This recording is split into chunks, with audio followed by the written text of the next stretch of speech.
Kudüs Fatihi Selahaddin Eyyubi Saladin, the conqueror of Jerusalem, the rise of a legend. In the turbulent times of the 12th century, the Holy Land was a battleground of faith, power, and ambition. Amidst the chaos, a leader emerged who would become a beacon of chivalry and justice. Saladin, born Salah ad-Din Yusuf ibn Ayyub, rose from humble beginnings to become the conqueror of Jerusalem and a unifier of the Muslim world. This is the story of his journey, marked by battles, diplomacy, and unwavering faith.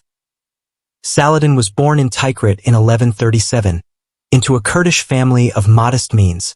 His father, Najm ad-Din Ayyub, served as a governor under the Zengid dynasty.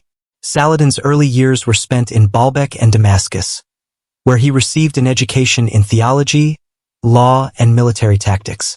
His upbringing was steeped in the values of chivalry, piety, and respect for learning.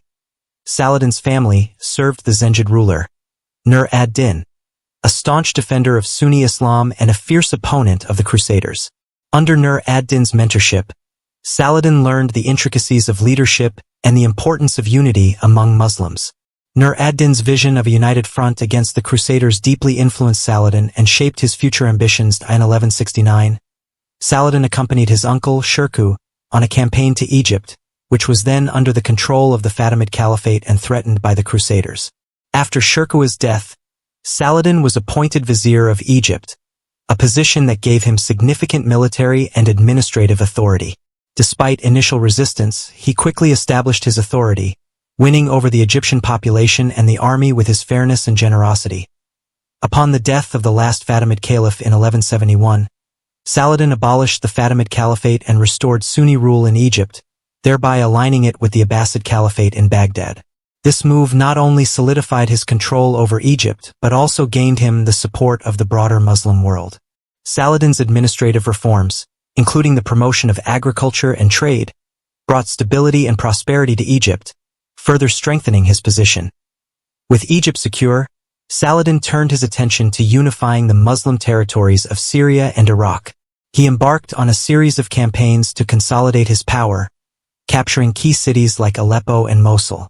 His diplomacy was as effective as his military prowess.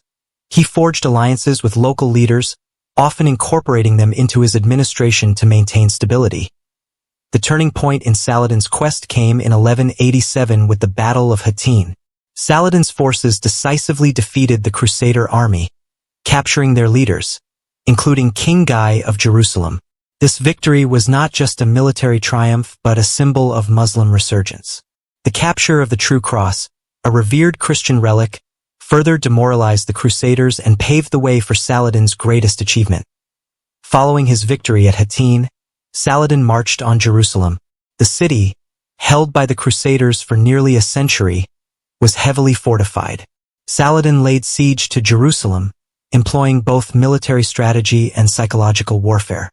Despite the formidable defenses, his forces breached the walls after a prolonged siege.